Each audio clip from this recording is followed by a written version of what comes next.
Hello बच्चों, कैसे हैं आप सब। स्वागत है आपका आज के इस नए क्लास में। तो आज हम लोग थर्ड चैप्टर पढ़ने जा रहे हैं अपने क्लास नाइन्थ आईसीएसई बोर्ड का, पॉलिटिकल साइंस या सिविक्स जो भी आप बोल लो, फंडामेंटल राइट्स एंड ड्यूटीज़। देखो, ये चैप्टर काफ़ी ज़्यादा इंपॉर्टेंट है क्योंकि इसमें हम लोग आज पढ़ेंगे फंडामेंटल राइट्स और ड्यूटीज़ के बारे में।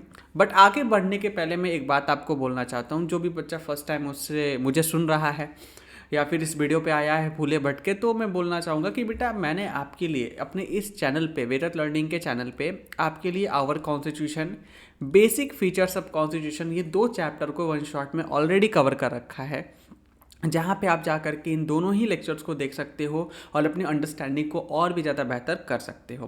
राइट, एग्जाम के पहले तो ये बहुत ही ज़्यादा मस्ट टू डू लेक्चर्स है, बिकॉज ये एग्जाम के पॉइंट ऑफ व्यू से ही मैं हमेशा रिकॉर्ड करता हूँ। मेरे चैनल पर जितने भी वन शॉट लेक्चर्स है, that all are not the recommended for the regular basis. Right, regular class तुम नहीं करना चाहते हो और तुम सोच रहे हो कि सर मैं अगर ये देख लूँ तो हो जाएगा। Maybe you are extraordinary person, तो जिसके लिए एक्स्ट्रा कैपेबिलिटीज है तो वो अंडरस्टैंड कर सकता है चीज़ों को। बट आई ऑलवेज रिकमेंड कि एग्जाम के पहले रिवीजन करने में, आपके जो कॉन्फिडेंस उसको बूस्ट करने में ज़्यादा प्रेफरेबल होता है। बट मैं कोशिश करता हूँ जितना इन डेप्थ में जा करके समझा पाऊँ वो से समझाऊँ।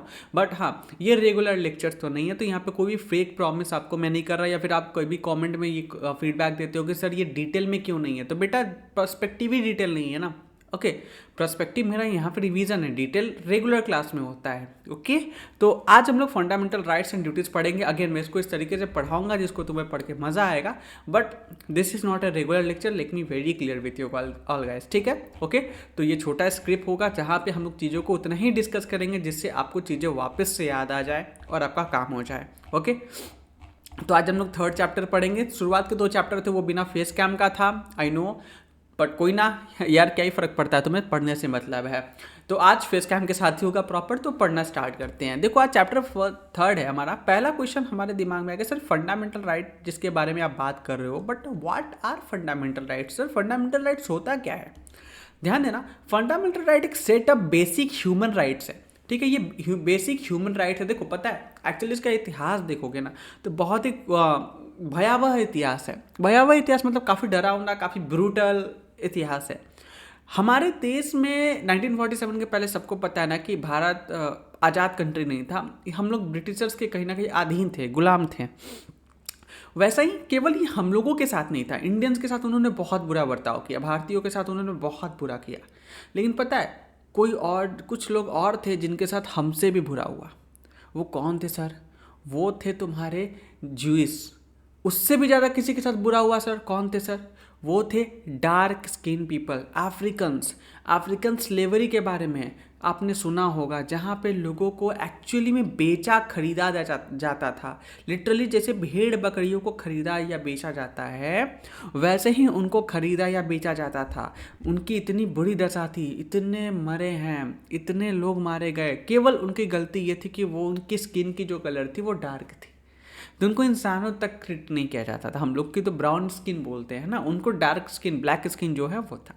उनके आगे इतना रेसिज्म हुआ है। आपने नेल्सन मंडेला के बारे में यदि सुना हो, पढ़ा हो उनके बायोग्राफी के बारे में, तो उन्होंने अपनी लाइफ में कितना स्ट्रगल किया। 30 साल वो जेल में रहे थे, तब वो जाकर के साउथ अफ्रीका के फर्स्ट ब्लैक प्रेसिडेंट बने थे। आज भी वेस्टर्न कंट्रीज़ में, जब से यूएसए का एक प्रेसिडेंट बने थे Barack Obama, he was a first black president of US, जो कि वर्ल्ड के सबसे पावरफुल कंट्री के एक ब्लैक प्रेसिडेंट उभर के आए थे।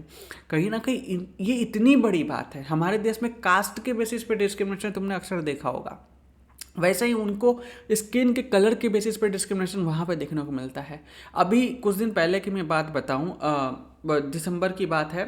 उस समय अरुणाचल प्रदेश का एक नौजवान लड़का, उसको मार दिया गया। इंडिया में ही बता रहे हैं। क्यों? रेसिज्म के कारण सर, रेसिज्म के कारण। उसको कोई चिंकी चाइनी जैसे करके नहीं होता भाई, घटिया लोगों, हमारे देश की मैं बात बता रहा हूँ, उनको मॉक करने लगे। वो बेचारा उसका विरोध किया। सबसे बड़ी बात, उसके पिताजी कहाँ है? सेना में है, हमारे सोल्जर है। मतलब उनके पापा जो है हमारे रक्षा के लिए सेना पे खड़े हैं, मतलब सरहद पे खड़े हैं, अपनी जान को हथेली पे लेके। और उनका बेटा देश में ही, देश के लोगों के द्वारा, कुछ घटिया लोगों के द्वारा स्पेसिफिकली मार दिया गया। क्योंकि उस बहस में जो लोगों ने उनको चढ़ाया था, उनकी ईगो को हट हो गया कि हम इसको चाइनीज चिंकी बोल रहे थे, इसको बुरा क्यों लग रहा है। लड़ाई हो गया, उसको मार दिया गया। तो कहीं ना कहीं रेसिज्म किसी के स्किन के बेसिस पे भी हो सकता है सर, उसके कास्ट के बेसिस पे भी देख सकते हो। हमारे देश में कास्ट B.R. अम्बेडकर साहब उसके क्लासिक एग्जाम्पल है। इतने पढ़ाई करने के बाद इतना ज़्यादा नॉलेजफुल पर्सन, बट स्टिल वो अपने रिस्पेक्ट, सेल्फ रिस्पेक्ट के लिए स्ट्रगल करता रहा पूरे देश में। और ना जाने वैसे कितने महान लोगों को हम लोगों ने खो दिया केवल ये घटिया कास्ट के चक्कर में। आज भी सोसाइटी में कास्ट जैसे प्रॉब्लम, कास्टिज्म जैसे प्रॉब्लम एग्जिस्ट किया करते हैं। ये चीज़ हो सकता है मैं ना समझ पाऊँ क्योंकि मैं इस चीज़ को फेस नहीं किया हूँ, या भगवान की दया है कि मैं उस दलित फैमिली में नहीं जन्मा जहाँ पे रेसिज्म जिन्होंने फेस किया है। लेकिन जिन्होंने फेस किया है ना, उन्होंने जो चीज़ सेक्रीफाइस की है, मतलब क्या बोला जाए, आपस में सामने तुम बैठ नहीं सकते। जिस कुआं से ऊंचे जाति के लोग पानी पी रहे हैं, उस कुआं से तुम पानी नहीं पी सकते। और ये पैन इंडिया का दिक्कत था कहीं ना कहीं। वैसे ही देखोगे अंग्रेजों ने जो वाइट स्किन लोग थे वो उन्होंने ब्लैक स्किन वालों के साथ, अफ्रीकन्स के साथ ऐसा किया, ठीक है। वैसे ही अभी अरुणाचल प्रदेश के साथ हम लोग भारतीय ही होके कर रहे हैं। तो ये लेटेस्ट है, ये आज भी एग्जिस्ट करता है, ये तुम्हें समझ में आ रहा होगा।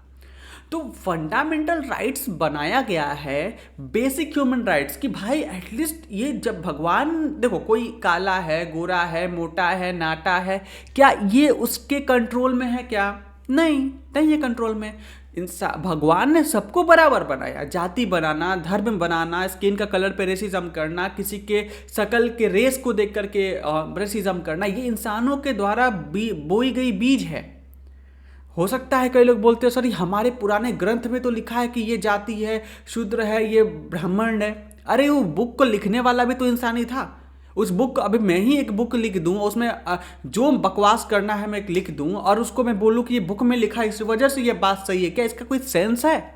नहीं है।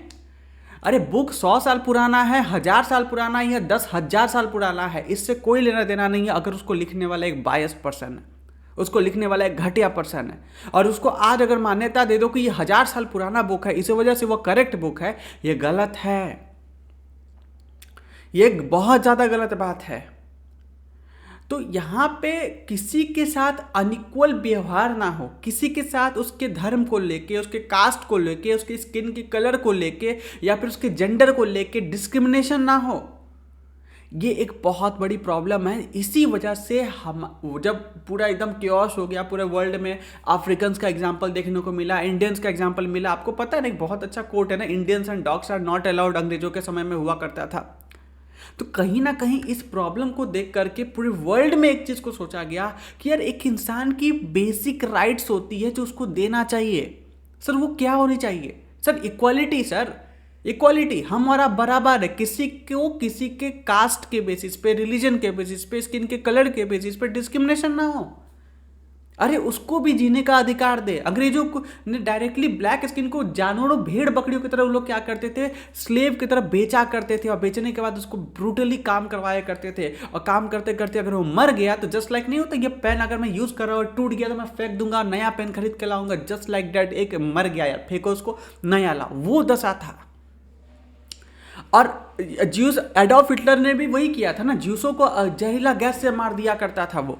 मतलब इंसानियत ने हद पार कर दी थी। तो कहीं ना कहीं इंसान को इंसान रहने दिया जाए, इसलिए ह्यूमन राइट्स का, फंडामेंटल राइट्स का, कुछ बेसिक फंडामेंटल राइट्स के बारे में इसकी नीड महसूस की गई, और उसको हर एक देश ने अपने अपने लेवल पे अपने कॉन्स्टिट्यूशन में डाला। समझ में आया? तो ये हमारा जो कॉन्स्टिट्यूशन है, हमारा जो भारत का जो कॉन्स्टिट्यूशन है, वो वर्ल्ड के बहुत सारे कॉन्स्टिट्यूशन से रेफरेंस लेकर के बना है। जहाँ पे दूसरे देश के जो कॉन्स्टिट्यूशन में जो भी अच्छाइयाँ हैं, जो बेहतर चीज़ें हैं, जो हम लोग को अडॉप्ट करना चाहिए, वो सारी चीज़ों को प्रॉपरली डाला गया है। क्या ये बात समझ में आ रहा है? तो सर फंडामेंटल राइट्स कौन कौन से होने चाहिए हमारे? मेजरली देखो, मुख्य तौर पे 5 मेजर फंडामेंटल राइट्स को पढ़ेंगे। जैसे सर राइट टू लाइफ, जीने का अधिकार। आप किसी से जीने का अधिकार छीन नहीं सकते हो।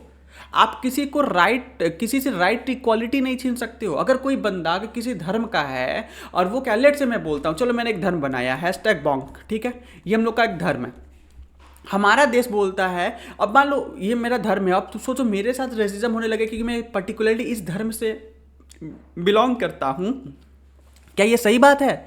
हम लोग डेमोक्रेसी में रह रहे हैं या फिर कोई भी एक सभ्य समाज में किसी को उसके रिलीजन के नाम पे उसके साथ डिस्क्रिमिनेशन करना, क्या ये गलत होगा?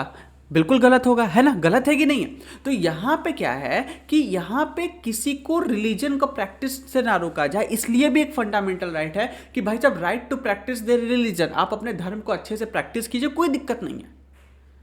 और मान लो आप नाराज हो या आपके साथ कुछ गलत हो रहा है तो आप उसके अगेंस्ट आवाज भी उठा पाओ। इंडिया में क्या होता था कि अगर कोई भी फ्रीडम फाइटर अगर विरोध करते थे अंग्रेजों के कि तुम अंग्रेजों भारत छोड़ो बोलते थे, तो उनको फांसी पे चढ़ा देते थे, उनको सजा आता था, काला पानी। से पॉपुलर है कि नहीं है? तो कहीं ना कहीं right to freedom of speech, भाई साहब, अगर मुझे लगता है कि मेरा गवर्नमेंट सही तरीके से काम नहीं कर रहा है तो आई हैव अ राइट कि मैं उनके अगेंस्ट आवाज उठाऊं। तो ये कुछ फंडामेंटल राइट्स होते हैं जो एक इंसान के पास दिया गया है, एक सिटीजन के पास होता है, उनके कंट्री के द्वारा दिया जाता है। अब सवाल उठता है क्या सर सारे दुनिया विश्व के सारे जो कंट्रीज है क्या अपने सिटीजन को ये राइट देते हैं?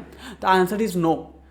कुछ majority of the democratic countries देते हैं, जैसे चाइना जैसा कंट्री नहीं देगा, नॉर्थ कोरिया नहीं देगा। पाकिस्तान में चले जाओ, अगर तुम हिंदू हो तो तुम अपने रिलीजन को प्रैक्टिस नहीं कर सकते। बांग्लादेश में भी सेम हालत है। तो कहीं ना कहीं सऊदी अरेबिया किंगडम है, वहां पे भी वो सेम दशा है। वहां पे तो सर काट देते थे भाई, 2019 तक वहां पे सर कलम करने का सजा चलता आ रहा था। मतलब यहाँ पे एक चीज मैं आपको समझाना चाहता हूँ कि भाई सभी कंट्री में फंडामेंटल राइट्स नहीं दिया जाता, लेकिन यू आर लकी बिकॉज तुमने भारत में जन्म लिया और तुम्हारे पास ये राइट्स है। लेकिन सर केवल राइट्स हो जाने से होता है क्या? नहीं, राइट्स के अलावा आपकी कुछ ड्यूटी भी है, जो आपका कर्तव्य बताता है कि आपकी कुछ रिस्पॉन्सिबिलिटी है आपके खुद के कंट्री के प्रति।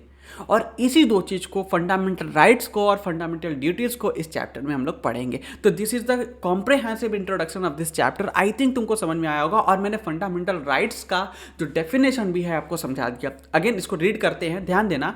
ह्यूमन, यहाँ पे लिखा है फंडामेंटल राइट्स एक set of basic human rights है जो एक्सप्लिसिटली रिकॉग्नाइज्ड होता है, गारंटी किया जाता है कॉन्स्टिट्यूशन ऑफ इंडिया के द्वारा। अब सर कॉन्स्टिट्यूशन ऑफ इंडिया क्यों लिखा है? क्योंकि हम लोग इंडिया में रहते हैं तो इंडिया के पर्सपेक्टिव से पढ़ेंगे। कभी भी पॉलिटिकल साइंस हमेशा इंडिया के पर्सपेक्टिव से चलेगा, ये यूएस के पर्सपेक्टिव, फ्रांस, इटली के पर्सपेक्टिव से नहीं चलेगा।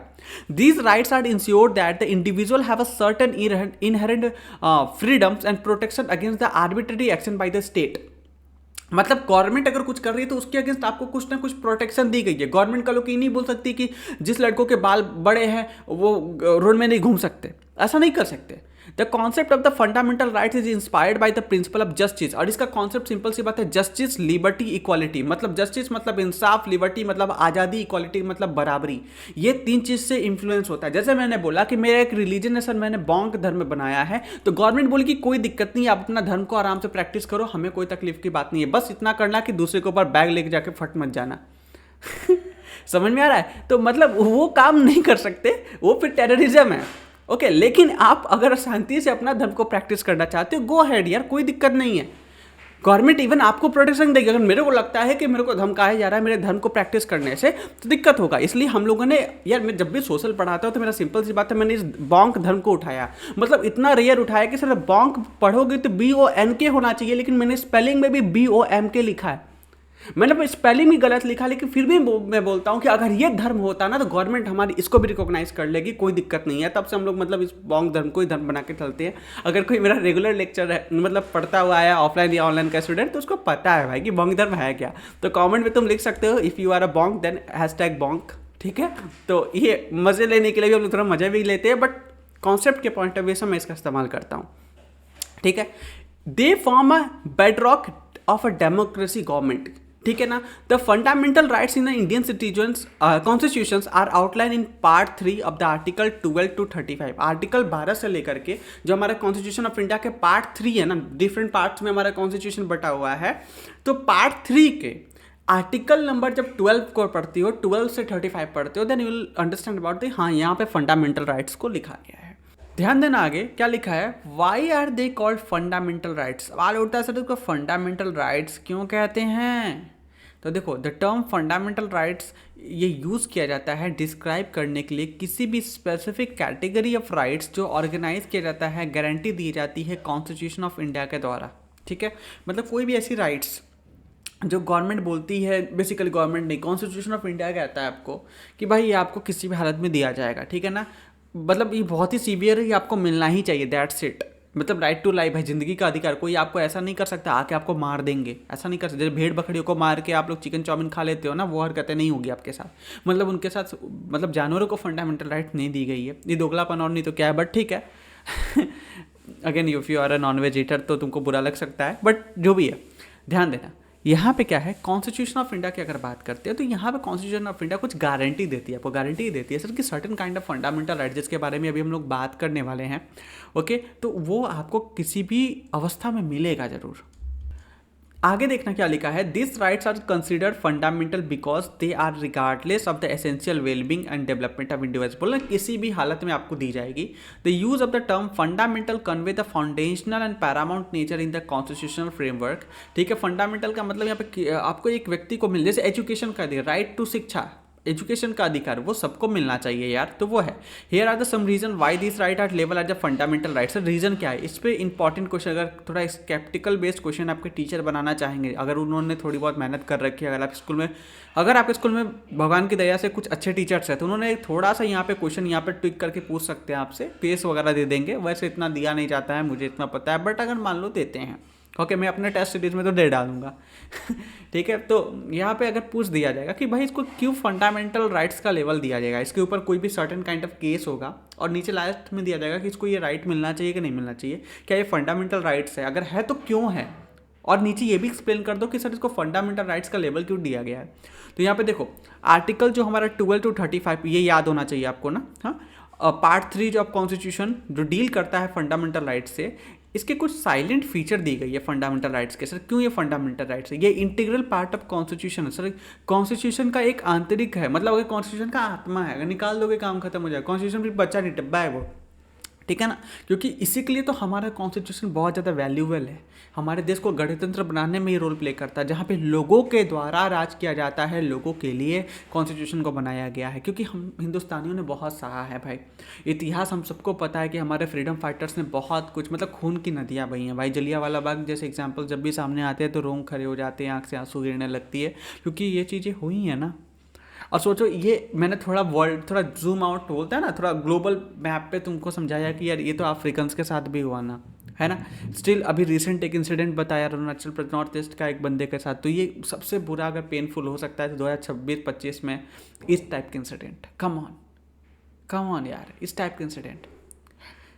एक्सप्लेनेशन की बात करते हैं तो fundamental rights are integral and inseparable part, मतलब वो पार्ट जो सेपरेट नहीं किया जा सकता। जैसे तुम्हारे शरीर में से तुम्हारे आत्मा को अगर सेपरेट करेंगे तो फिर शरीर गया डाउन हो जाएगा, मतलब वही बात है कि इसको आप सेपरेट नहीं कर सकते सर। अगर कर दोगे तो फिर कॉन्स्टिट्यूशन का कुछ खास मतलब रहेगा नहीं। अगेन चाइना, नॉर्थ कोरिया जैसे देश में, पाकिस्तान जैसे देश में एग्जिस्ट कर सकता है मतलब इसका, लेकिन हमारे भारत में जहाँ पे प्रॉपर डेमोक्रेसी है वहाँ पे एग्जिस्ट नहीं करेगा। They are enriched in part 3 of the constitution, emphasise करते हैं foundational role in constitutional framework में। सर इसका इंपॉर्टेंस क्या है सर, देखो देखो the integration underscores the commitment of constitution, ये दिखाता है कि सर कॉन्स्टिट्यूशन के अंदर एक कमिटमेंट लिखी गई है जो क्या करेगी, प्रोटेक्ट करेगी और प्रमोट करेगी सर्टेन कोर लिबर्टीज। लिबर्टीज का मतलब फ्रीडम, आज़ादी, सेफगार्ड का मतलब रक्षा करना, making them essential aspect of the constitutional order. ठीक है, अब देखो कंपैरेटिव एंड डिटेल की, अगर कॉम्प्रिहेंसिव डिटेल की बात करते हैं तो देखो एक्सप्लेनेशन क्या लिखा है। देखो हमारा जो कॉन्स्टिट्यूशन है ना, ऐसा नहीं कि ऊपर ऊपर से लिख के छोड़ दिया है, ये काफ़ी ज़्यादा कॉम्प्रिहेंसिव और डिटेल में बातें यहाँ पे की गई है। The fundamental rights in Indian constitution are comprehensive and detail, कोई भी बकवास नहीं की गई है, बस ऐसा लिख करके नहीं छोड़ा गया है कि राइट टू इक्वालिटी। भाई साहब अब किसको क्या मिलेगा ऐसा कुछ भी नहीं बोला, क्योंकि पता है कि भाई जब ये 1947 के पहले जब ये हमारा कॉन्स्टिट्यूशन बन रहा था, मतलब 1947 से 2 साल लगे थे, मतलब 1 साल तो मेरा 1949 में पास हुआ था ना, तो मतलब बन के प्रिपेयर हुआ था, इम्प्लीमेंट 1950 को हुआ था।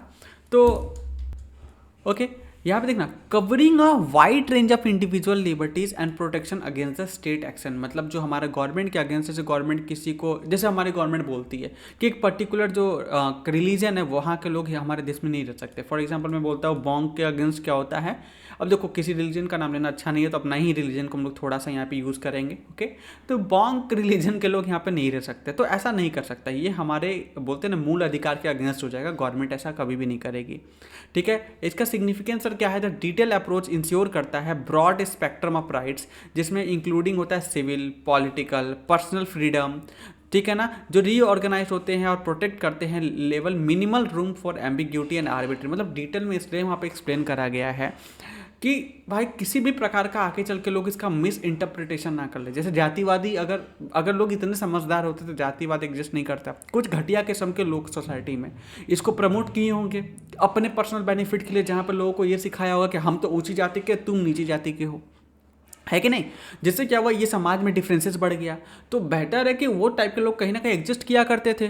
तो जब ऐसी एग्जिस्टेंस हुई है तो बेटर है कि अभी से सब कुछ इतना क्लियर करके चलो कि आगे चल के कोई भी बंदा चाह के भी इसका मिस इंटरप्रिटेशन ना कर पाए। ओके, आगे बात करते हैं lack of social and economical rights. ध्यान देना, फंडामेंटल राइट्स इंडियन कॉन्स्टिट्यूशन में प्राइमरली फोकस करता है सिविल पॉलिटिकल राइट, जो such as right to equality sir, freedom of speech, right to life and social and economic right are included in directive principle of state policy.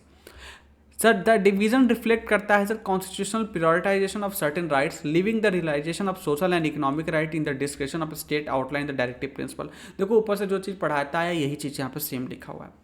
अब देखो right are qualified, देखो fundamental right India is not absolute, the constitution allow करता है reasonable restriction on the right. अब देखो कुछ case में ना आपको ऐसा नहीं कि हर बार आपको राइट मिलेगा। जैसे मैं बोलता हूँ कि हमारी जो आर्टिकल 21 है वो बोलती है कि आपको क्या मिलता है, राइट टू लाइफ मिलता है, क्या बोलते हैं, जीने का अधिकार देता है।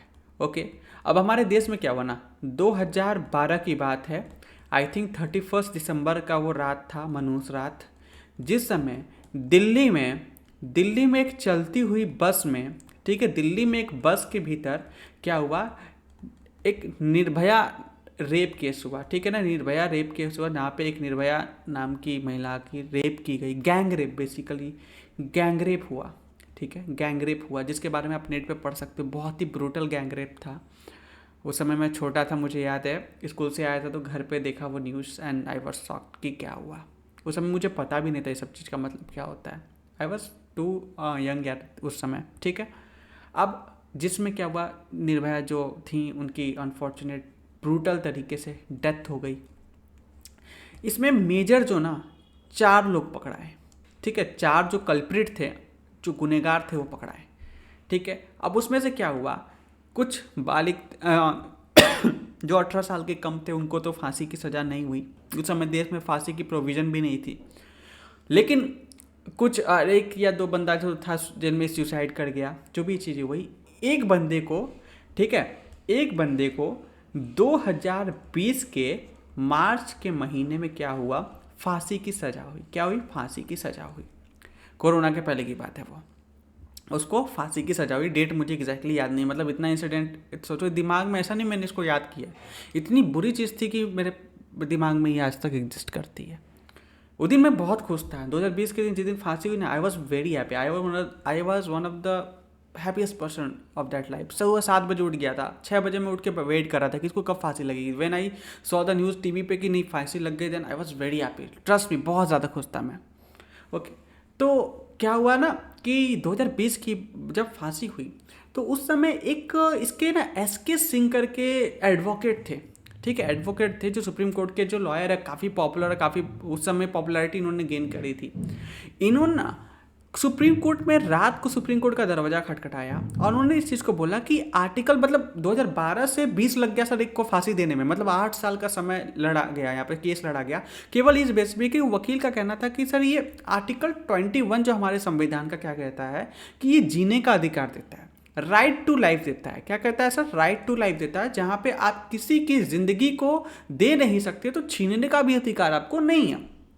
अब चूंकि अब ये भाड़ में गया कि इसने क्या किया है, रेप किया है, इससे कोई लेना देना नहीं है। अगेन उसका एडवोकेट था, उसका कहना, उसका काम था, वो अपने प्रोफेशनल कैपेसिटी में प्रैक्टिस कर रहा था इसको। उसका कहना था कि सर इसको राइट टू लाइफ देना चाहिए, आप इसका ज़िंदगी नहीं छीन सकते। हाँ, इसकी जो फांसी की सज़ा है इसको आप कन्वर्ट करके उम्र कैद में या कुछ में, मतलब भाई फांसी ना हो, बस उम्र कैद में कन्वर्ट कर दिया जाए। ओके, और वो जो भी चीज़ें हैं।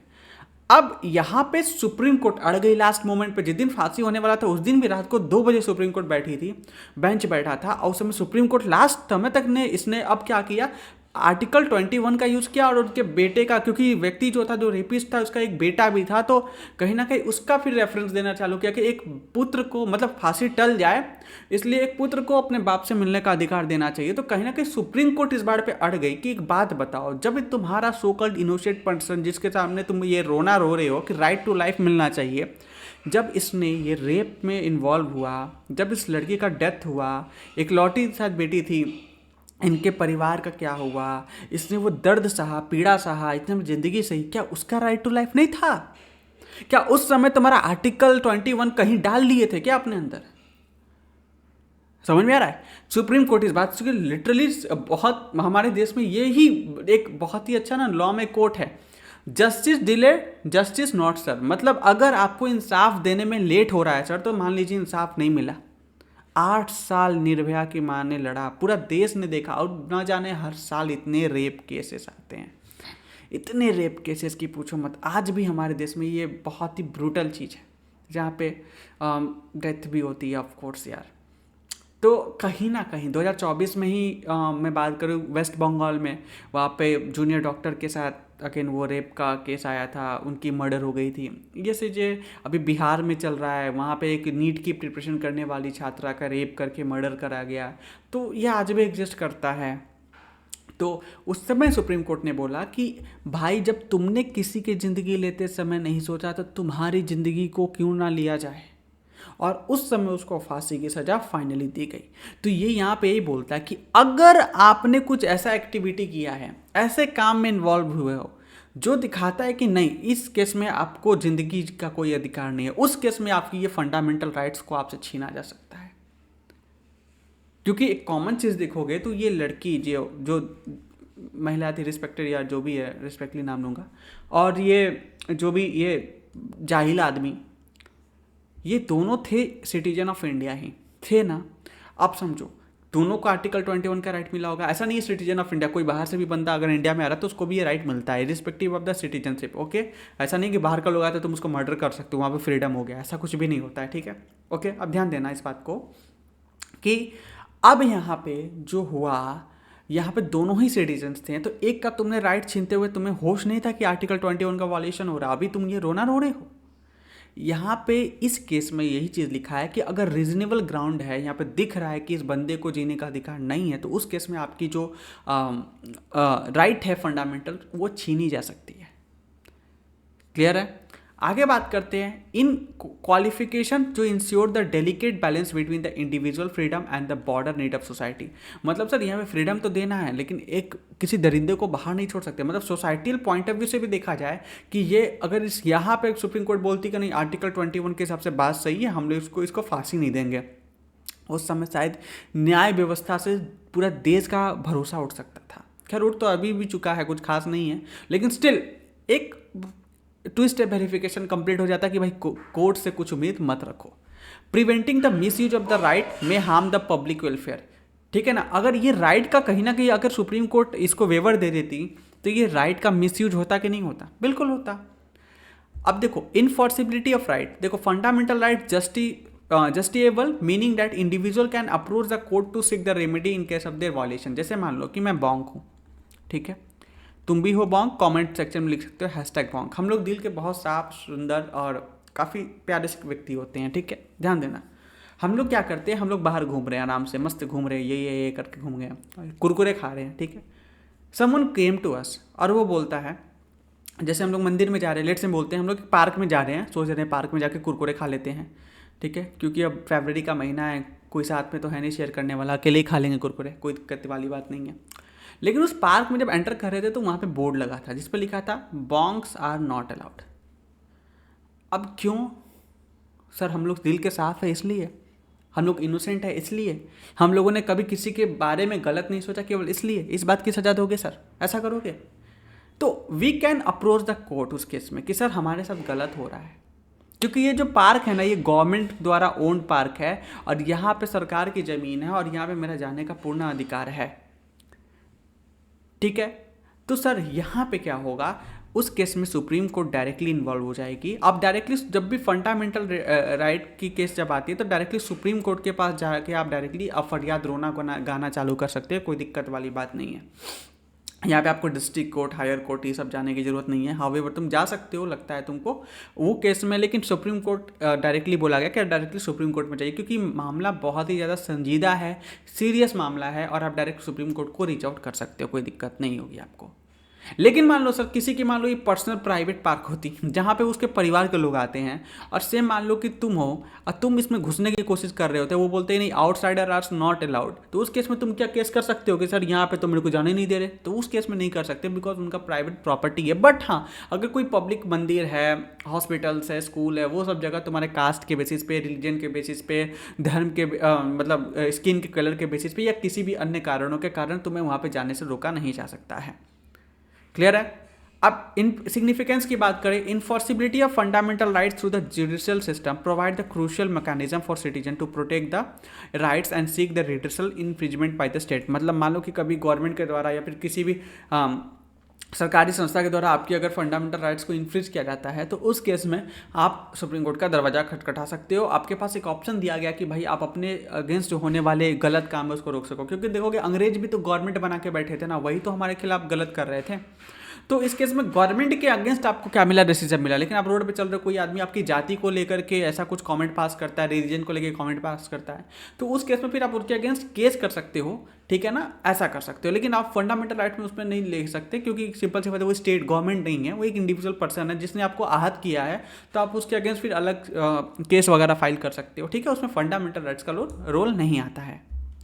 तो ये इस बात को ध्यान देना, और एग्जाम में मान लो एमसीक्यू एसेशन रीजन में क्वेश्चन पूछा जा सकता है कि सर अगर कोई पर्सनल व्यक्ति, अगर देखो अगेन थोड़ा सा ये स्केप्टिकल बेस्ड क्वेश्चन, अगर डायरेक्ट फॉरवर्ड क्वेश्चन जनरली आपके क्वेश्चन स्कूल में पूछा जा सकता है, बट मान लो रियल लाइफ एग्जांपल के पॉइंट ऑफ व्यू से मैं बात करता हूँ, क्योंकि तुम पढ़ रहे हो, तो कल हो करके मान लो कि तुमने किसी के साथ किया, या फिर तुमने देखा या कोई सर्टेन ए आदमी है बी के अगेंस्ट कुछ ऐसा रेसिज्म वाले बात को पास ऑन करता है, तो उस केस में उसका फंडामेंटल राइट का इन्फ्रिंजमेंट नहीं माना जाएगा, वो स्टेट के अगेंस्ट है। मतलब गवर्नमेंट कोई ऐसा रूल लाती है कि धर्म के लोगों को ये चीज़ अलाउड नहीं होगा वगैरह वगैरह, तब उस केस में माना जाएगा। हावेवर एक इंडिविजुअल अगर एक इंडिविजुअल के अगेंस्ट पास ऑन करता है, जैसे मान लो मैं बॉन्क हुआ, तुम नहीं हो, मान लो बॉन्क, तुमने मेरे अगेंस्ट कुछ रेसिज्म पास कर दिया कि सर ये तो बॉन्क है, तो उस केस में मैं तुम्हारे अगेंस्ट सुप्रीम कोर्ट में नहीं जाऊंगा, बल्कि हमें अन्य दूसरे ऑप्शंस को देख सकता हूँ। जस्ट लाइक मैंने तुम पे मानहानि का केस कर दिया वगैरह वगैरह, मतलब अलग चीज़ें देखी जाएंगी, वो फंडामेंटल राइट का इन्फ्रिंजमेंट नहीं माना जाएगा किसी भी अवस्था में। क्लियर है।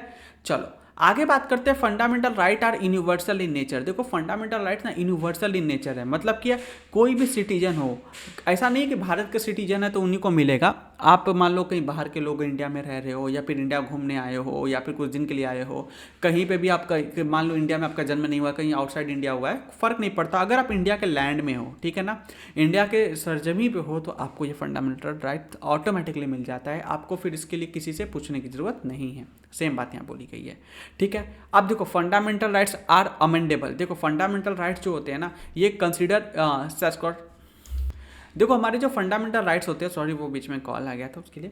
देखो हमारे जो फंडामेंटल राइट्स होते हैं ना, सैक्रोसेंट होते हैं, मतलब बेसिकली उसको अमेंड एडिट किया जा सकता है। देखो एक बात याद रखना, जो हम लोग अमेंड वर्ड पढ़ते हैं ना, एक लीगल वर्ड है, ठीक है, लीगल वर्ड है, जिसका मतलब होता है किसी भी चीज़ को एडिट करना। क्या करना सर? एडिट करना। एडिट कर सकती हो सर, गवर्नमेंट को लगता है, जैसे हमारे देश में एक राइट थी, राइट टू प्रॉपर्टी। क्या थी सर? Right to property. क्योंकि सर ज़मीनों को भी बहुत ज़्यादा हथियाया जाता था पहले, ठीक है, किसी के पर्सनल ज़मीन को अंग्रेज ले लेते थे ज़बरदस्ती, तो राइट टू प्रॉपर्टी लाया गया था। लेकिन बाद में क्या किया गया, क्योंकि जैसे सड़कें बनी थी, रोड बनी थी, बीच में किसी का घर आ गया, वो बंदा अड़ गया है, वो तो घर नहीं देना चाहता अपना, इससे क्या होगा, पूरी ग्रोथ ही रुक जाएगी। पूरा हाईवे को मुड़ा के तो लेके जा नहीं सकते। तो उस केस में उस समय गवर्नमेंट ने एक नियम बनाया जिसमें बोला गया कि right to property fundamental right से हट जाएगी, वो एक लीगल राइट रहेगी। मतलब आपने घर खरीदा है तो वो घर आपका लीगली आपका ओन्ड है, लेकिन गवर्नमेंट को लगता है कि नहीं वहाँ पे सड़कें बनानी है और बीच में आपका घर आ रहा है, तो उस केस में गवर्नमेंट आपको एक अच्छा खासा कंपनसेशन दे करके आपसे वो घर ले सकती है। अगर आप बोलोगे सर नहीं आप करोड़ों भी दे दो तो भी नहीं लेंगे, तो फोर्सफुली लिया जा सकता है, क्योंकि वो फिर आपके कहीं ना कहीं इंफ्रास्ट्रक्चर डेवलपमेंट में बाधा डालती है, ठीक है। तो ये प्रॉब्लम होने लगा था, तो गवर्नमेंट ने उसको टेम्पररी फिर हटा दिया। तो आज के समय में जो राइट टू प्रॉपर्टी है, is not your fundamental rights but this is your legal right, ठीक है।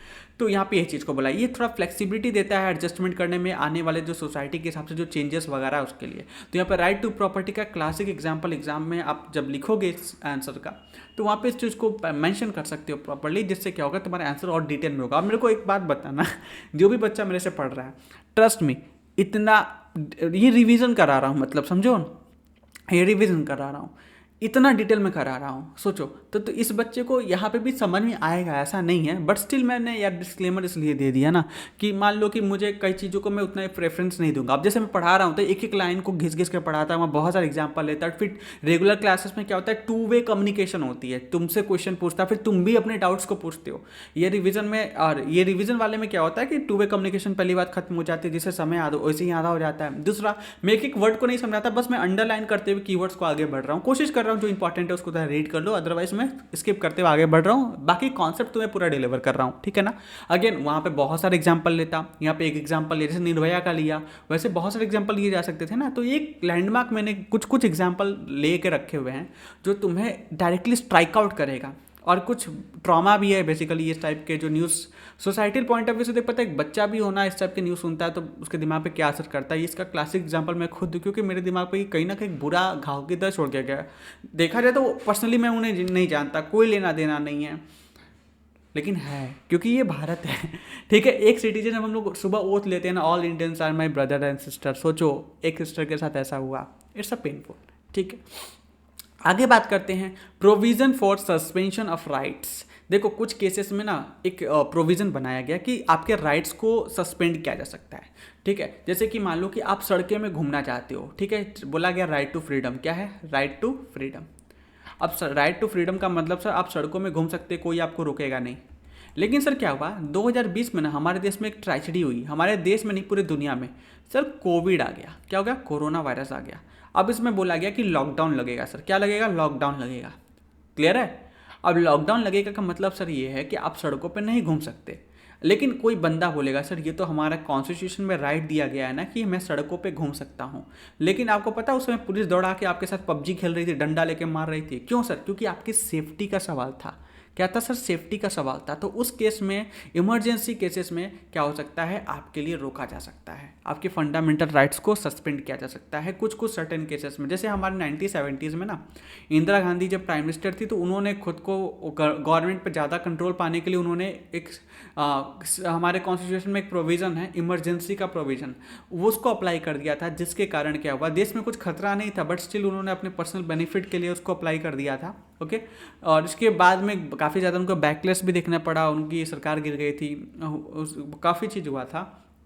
तो उस समय क्या हुआ ना कि इमरजेंसी एक प्रोविजन है जिसको अप्लाई करते ही लोगों की फंडामेंटल राइट्स को ले लिया जाता है। ये कब होता है, जनरली वॉर के सिचुएशन में, जब लड़ाई में देश जा रहा है और लड़ाई करना जरूरी है। फिर हमारे देश में कुछ ऐसे लोग भी होते हैं ना कि खड़े होकर सेना पे क्वेश्चन करना चालू कर देते हैं। आपने देखा होगा कि जब भी हमारी सेना पाकिस्तान पर सर्जिकल स्ट्राइक करती है तो कुछ हमारे देश के छछुंदर कूद के बोलते हैं इसकी क्या प्रूफ है, क्या प्रूफ है। अरे वो मारने गया था वहाँ पे प्रूफ इकट्ठा करने नहीं गया था, तू जाना कर, क्या जिंदा बचा तो आके बता देना मेरे को।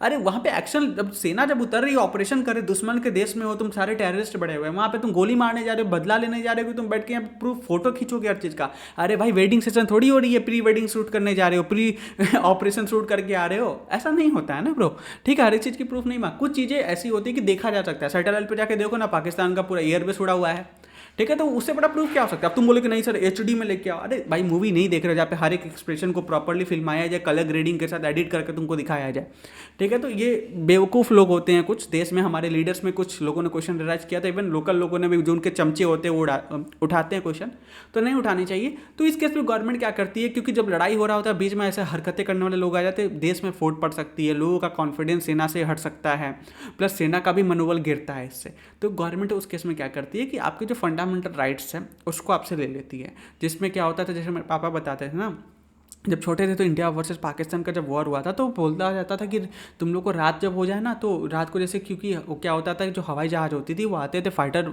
जेट्स और बॉम्बिंग करके जाते थे बहुत ज़्यादा। तो क्या होता था रात को ना पुलिस बोलती थी सब कोई गेट के घर बंद करके अंदर रहेंगे, बाहर नहीं दिखाई देंगे, घर में बस हल्का सा दिया जलेगा, पूरी लाइट कटी रहती थी और रूम के अंदर है ना दिया की रोशनी बाहर नहीं आनी चाहिए। क्योंकि भाई जिससे क्या हो कि रात को अगर फाइटर जेट जा रहा है तो क्योंकि उस समय टेक्नोलॉजी इतनी एडवांस नहीं थी, प्लस हमारे देश के पास ज़्यादा एडवांस टेक्नोलॉजी नहीं थी, पाकिस्तान के पास था, क्योंकि भाई वो यूएस वगैरह उनको काफ़ी ज़्यादा सपोर्ट करते आए हैं इनिशियली से। ठीक है, तो कहीं ना कहीं वो लोग जब देखेंगे कि भाई शहर है तो वहाँ पे बॉम्बिंग कर देंगे जिससे बहुत ज़्यादा डिस्ट्रक्शन हो सकता है।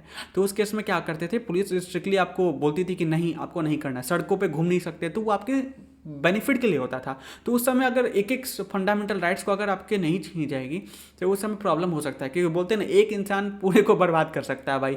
ठीक है, तो इस चीज़ के लिए ध्यान में रखते हुए आपकी गवर्नमेंट क्या हो सकती है, इमरजेंसी केसेस में आपकी फंडामेंटल राइट को सस्पेंड की जा सकती है, लेकिन ये एक बार में 6 मंथ के लिए ही हो सकता है। अगर इमरजेंसी देश में लगती है तो शायद 6 महीने के लिए मैक्सिमम हो सकता है, उसके बाद फिर से आपको अप्रूवल लेना पड़ता है, बहुत सारी चीज़ें होती हैं। बट हाँ, ये टेम्पररी बेसिस पे किया जा सकता है। कोरोना का एग्जाम्पल लिया, वॉर का एग्जाम्पल लिया, तो आपको चीज़ें समझ में आई होंगी। ओके, तो यहाँ पे ये चीज़ें यहाँ पे है, हल्का सा सिग्निफिकेंस इसका पढ़ लेना। आगे बात करते हैं constitutional superiority of fundamental rights के बारे में। तो देखो, फंडामेंटल राइट्स एक कहीं ना कहीं सुपीरियर पोजीशन रखता है हायरार्कियल। अगर कॉन्स्टिट्यूशन में बहुत सारी बातें लिखी गई हैं तो उसमें सबसे इंपॉर्टेंट कुछ इंपॉर्टेंट बातें जो होती हैं उसमें से हमारे फंडामेंटल राइट्स आते हैं। क्योंकि फंडामेंटल राइट्स को डायरेक्टली सोचो ना, अगर तुम्हारे अगेंस्ट कुछ भी गलत होता है, गवर्नमेंट करती है गलत, स्टेट का मतलब बेसिकली गवर्नमेंट को यहाँ रेफर किया जा रहा है, वहाँ पर कुछ गलत होता है, जैसे तुमने किसी स्कूल में एडमिशन लेने के लिए, गवर्नमेंट स्पॉन्सर्ड स्कूल है, वो तुम्हारे साथ रेसिज्म करते हैं, बोलते हैं कि नहीं तुम बॉन्क हो, तुम नहीं यहाँ पे पढ़ सकते, तो उस केस में डायरेक्टली सुप्रीम कोर्ट को रीच आउट कर सकते हैं। मतलब देश में कुछ ही ऐसे मुद्दे हैं जिस केस में डायरेक्टली तुम सुप्रीम कोर्ट को रीच आउट कर सकते हो, उसमें से ये एक है। ठीक है, आगे बात करते हैं special right for the minorities. देखोगे हमारे आर्टिकल्स में कुछ ऐसे आर्टिकल्स है, बेसिकली कॉन्स्टिट्यूशन में कुछ ऐसे आर्टिकल्स है जहां पे माइनॉरिटीज को कुछ स्पेशल राइट्स दिए गए हैं। ओके, जो अलग लैंग्वेज बोलते हैं, अलग स्क्रिप्ट है, अलग कल्चर है, जिससे वो क्या कर सके, अपने एजुकेशनल इंस्टीट्यूशन को रन कर सके। जैसे एग्जाम्पल हमारे देश में मदरसा एक बहुत ही ज़्यादा क्लासिक एग्जाम्पल है, जहाँ पे मुस्लिम, क्योंकि हमारे देश में मुसलमान जो भाई बहनें हैं वो लोग क्या हैं, वो लोग अपना अलग कल्चर है, उर्दू बोलते हैं, ठीक है ना, इस्लाम को प्रोफेस करते हैं, प्रैक्टिस करते हैं, तो उस केस में उनको बोला गया कि आप एक काम करो, अपना मदरसा वगैरह ओपन कर लो, कोई दिक्कत वाली बात नहीं है। एजुकेशनल इंस्टीट्यूट अपना ओपन कर सकते हैं जिससे अपने कल्चर को प्रिजर्व कर सको। वैसे ही तुम देखो कि क्रिश्चियन की कॉन्वेंट स्कूल्स होते हैं, हिंदुओं के भी गुरुकुल्स वगैरह होते हैं जहाँ पे संस्कृत की पढ़ाई की जाती है, तो अलग अलग के लिए दिया गया, ऐसा कुछ दिक्कत नहीं है। ओके, जैसे तुम बंगाल में जाओगे तो वहाँ बंगाली सिखाते हैं, गुजरात में गुजराती भाषा सिखाते हैं, तो उनको प्रिजर्व करने के पॉइंट ऑफ व्यू से, क्योंकि हमारे देश में देखो बहुत ज़्यादा डाइवर्सिटी है, और जब इस डाइवर्सिटी कितनी खूबसूरत चीज़ है तो इसको प्रिजर्व करना चाहिए ना कहीं हमारे देश में। सोचो यही तो प्यारी चीज़ है कि भाई हर जगह खाने बदलते हैं, भाषाएं बदलती हैं, आपस में इतने प्यार से हम लोग रह सकते हैं, लेकिन this is too much unfortunate stuff कि जहाँ पे हम लोग आपस में लड़ रहे होते हैं, इसको देख के बहुत बुरा लगता है। ओके, तो ये चीज़ है। अभी देखो कि आज बजट पास हुआ है, 1 फरवरी 2026 है, तो आज हमारे देश का बजट पास हुआ है, संडे का दिन है, तो अभी क्या है, बजट पास हुआ है। ठीक है, तो जब बजट पास हुआ तो आज के समय में गवर्नमेंट ने ऐलान किया है कि वो क्या करेंगे, बहुत सारे जैसे कि कल्चरल चीज़ों को फंड करेंगे। जैसे अरुणाचल प्रदेश में बहुत सारे जो स्तूपा वगैरह बनाते हैं ना, क्योंकि अरुणाचल प्रदेश में ज़्यादातर बुद्धिस्ट कम्युनिटी के लोग भी हैं, तो उनको प्रिजर्व करने के लिए चीज़ें बनाई, मॉनेस्ट्री वगैरह बनवाई जाएगी, फंड करेगी गवर्नमेंट, जिससे वो अपने कल्चर को और ज़्यादा प्रिजर्व कर पाएँ। ओके, तो कहीं ना कहीं ये सारे स्ट्रैटेजीज, मतलब ये सब तरीके के स्टेप्स लिए जाती है जिससे हमारे देश में जो माइनॉरिटी है खुद को सुरक्षित महसूस करे, और वो तो करता ही है भाई, इसमें कोई क्वेश्चन वाली बात नहीं है। प्लस उनके जो कल्चर है उसको भी हम लोग फ्लरिश करवा पाए समय के साथ साथ। लेकिन वही बात करें जैसे बांग्लादेश, पाकिस्तान, वहाँ पे देख लो हिंदुओं के साथ अगेंस्ट कितना गलत होता है, तो फिर वो टाइप के घटिया कंट्री भी आते हैं जहाँ पे माइनॉरिटीज़ के इंटरेस्ट को वहाँ पे नहीं देखा जाता। तो ये कंपैरिजन पॉइंट ऑफ व्यू से तुम देख सकते हो, इंडिया वर्सेस पाकिस्तान या बांग्लादेश। अभी रिसेंटली तुमने एक न्यूज़ सुना होगा, नहीं सुना तो नेट पर पढ़ना, जहाँ पे एक लड़के को जिंदा जला दिया गया है बांग्लादेश के अंदर, क्योंकि वो हिंदू था। तो ये कहीं ना कहीं माइंडसेट दिखाता है कि रीजनल माइनॉरिटीज़ के साथ कितना गलत हो सकता है। मंदिरों को तोड़ दिया जा रहा है बांग्लादेश में, ठीक है ना, तो ये सब चीज़ें वहाँ पे परफॉर्म की। जैसे नवरात्रि के दिन था ना 2025 में, तो उस समय दुर्गा पंडाल में तोड़फोड़ मचाई गई थी, काफ़ी ज़्यादा वहाँ पे हुड़दम किया गया था बांग्लादेश के अंदर। वो अगेन वहाँ के जो मेजोरिटी रिलीजन है वो लेंगे, तो घटियापन की भी सोच है। ओके, मतलब ये हद है। तो यहाँ पे ये चीज़ बोला कि हमारे देश में माइनॉरिटीज़ का प्रॉपर ध्यान रखा जाता है। क्लियर है। आगे बात करते हैं classification of fundamental rights. Sir एक एक करके हम लोग फंडामेंटल राइट्स को पढ़ेंगे। देखोगे हमारे पास कुल मिला के 6 मेजर फंडामेंटल राइट्स निकल करके आते हैं। ठीक है, उसके बाद कुछ ऐसे टर्म्स है जैसे हैबिस कॉर्पस है, मैंडमस है, प्रोहिबिशन है, सेसरी है। ओके, उसके बाद क्वाइट क्वारेंटो है, फिर आर्टिकल 32 सब आर्टिकल 2 के अंदर सब्सेक्शन ऑफ रेमिडीज दी गई है। ठीक है, तो ये सारी चीज़ें गई है और मैंने एक समरी दे दिया कि भाई ये जो हैबिस कॉर्पस है तो आर्टिकल नंबर 32 के अंदर दिया गया है मैंडेमस 32 के अंदर दिया गया। तो किस किस आर्टिकल में क्या क्या दिया गया स्पेसिफिकली तुम्हें यहाँ पे याद हो जाए, ठीक है। फिर इंजंक्शन क्या होता है, फिर डिक्लेरेटरी जजमेंट क्या होती है, फिर अपॉइंटमेंट ऑफ रिसीवर्स क्या होता है, फिर रिट जो होता है provision of writ against non judicial courts होते हैं, फिर writs of mandamus against the non judicial authorities होती है, फिर फंडामेंटल ड्यूटीज क्या होते हैं। देखो एक पार्ट, इस चैप्टर को दो पार्ट में हम लोग पढ़ रहे हैं। एक होगा फंडामेंटल राइट्स, जहाँ पे आपको राइट्स दिए गए, लेकिन सर राइट्स फ्री में नहीं मिल रही, आपको बदले में कुछ ड्यूटी आपके कंट्री के प्रति है। कंट्री के प्रति क्या है सर कि आप कंट्री के प्रति निष्ठा रखोगे, आपको क्या क्या रखना, जैसे हमारे कंट्री को तोड़ने के लिए बात नहीं करोगे, उनकी सोवरेनिटी, इंटीग्रिटी, यूनिटी पे आप ध्यान दोगे।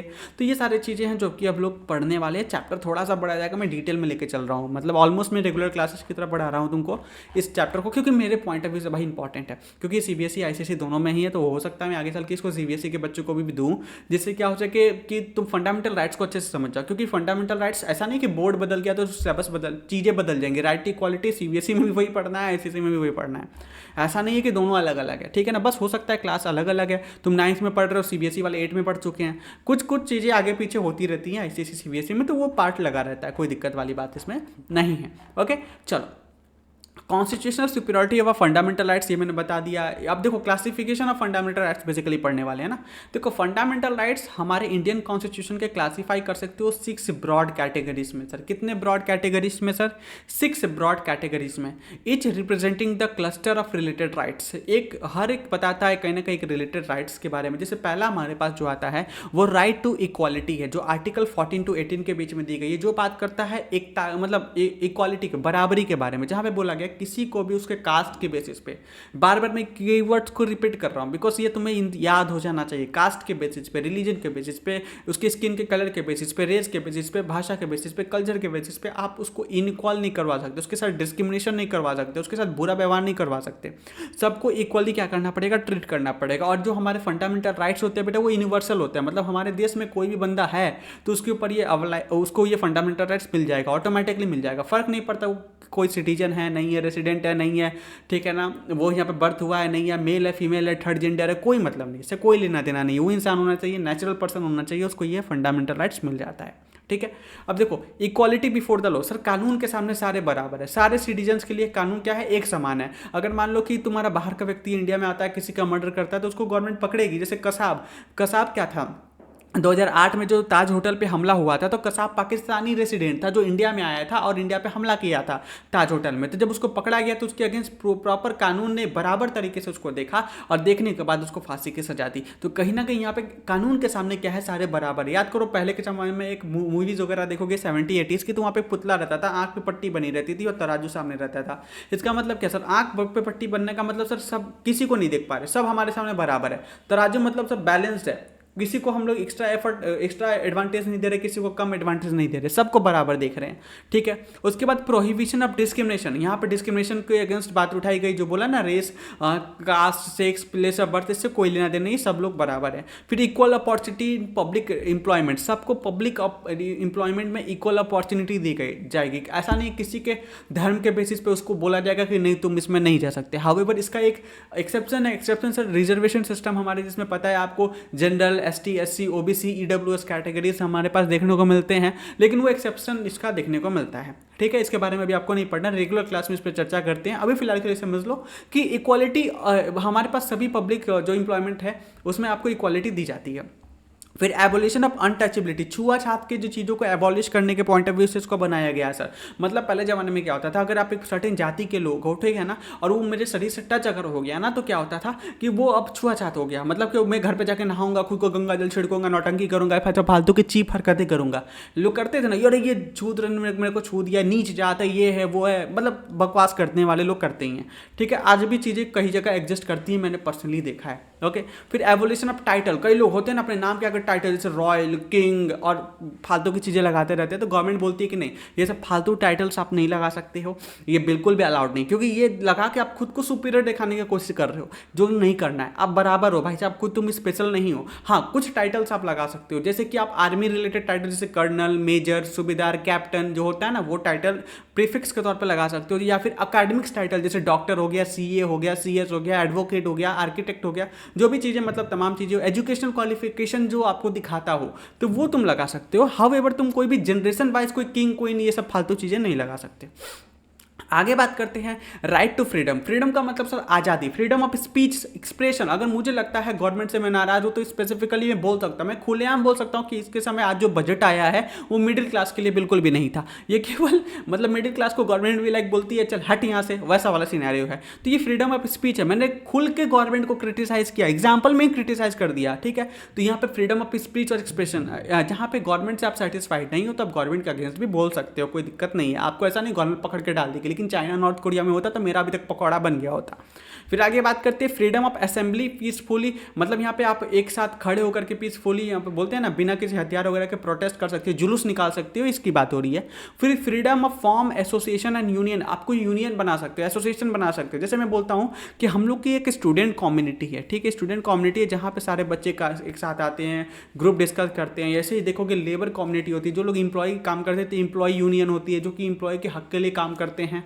तो अलग अलग यूनियंस होती हैं, तो आप इस टाइप की यूनियंस को बना सकते हो अपने सोसाइटी के बेनिफिट्स के लिए, मतलब जिसका नेगेटिव इंपैक्ट नहीं होना चाहिए। अगर मान लो कोई आतंकी संगठन बना रहा है तो वो अलाउड नहीं होगा, ओके। उसके बाद freedom to move freely throughout the territory of India, आप पूरे देश में फ्रीली ट्रैवल कर सकते हो। अगर मैं यूपी में हूं तो मैं महाराष्ट्र में आराम से जा सकता हूं, अगर महाराष्ट्र का कोई बंदा तो तमिलनाडु में जा सकता है। मतलब आप पूरे देश में आराम से घूम सकते हो बिना किसी परमिशन को, एक्सेप्ट कुछ सर्टेन जगह जहां पे सिक्योरिटी थ्रेट है वहां पे आप नहीं जा सकते, ठीक है। तो उस जगह को रोका जा सकता है आपको, बाकी उसके अलावा आप पूरा इंडिया में आराम से घूमो, कोई दिक्कत वाली बात नहीं है।